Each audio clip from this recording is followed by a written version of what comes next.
In this week's parsha, we have the prohibition that a judge may not take a bribe.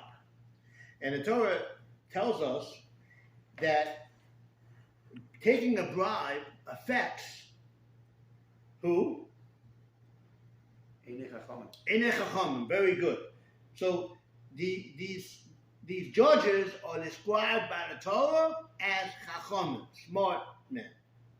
Earlier in the Torah, Parshas Shoftim, when the same prohibition is given, it describes these rabbis, these dayanim, as pikchim.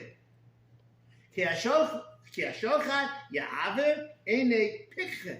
A pikeach, a smart man. So, a very simple question. Why did the Torah change from describing the dayanim from being pikchim in Parshas Shoftim to this is Parsha to describing these rabbis, these dayanim, as chacham? So the answer is as follows. A chacham, a wise man, he knows the halacha, and he listens to what the litigants are saying, and he paskins, he rules based on what they say. But if one of them is lying, so he might be giving the wrong person the money because he knows the law. So he's listening to what they say based on the testimony of the two people, what the case is. In this case, the Shulchan Aruch says that you give the money to Reuven. So it's what he does, gives the money to Reuven. But that might not be the actual proper thing because they're not really telling what really happened. Maybe if the judge knew what really happened, then the halacha would be different. A pikeach, a smart man, is somebody who not just knows the law, he knows what's really going on. He can discern whether or not the people are telling the truth. Where do you have the word pikeach, meaning a smart man, not just knows the halachas, but he knows what's really going on in the hearts and the minds of people? Anybody?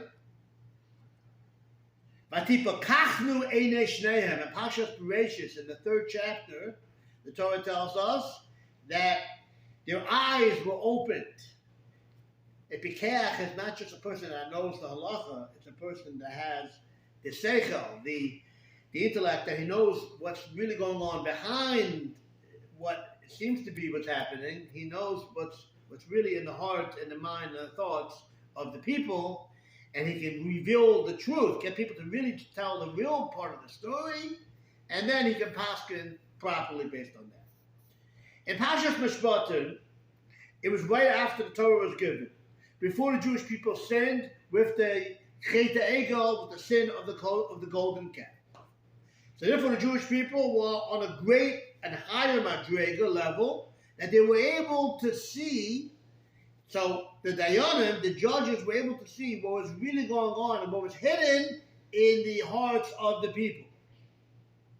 Therefore, the people were called the pikchim. We're talking about the judges. They were pikchim.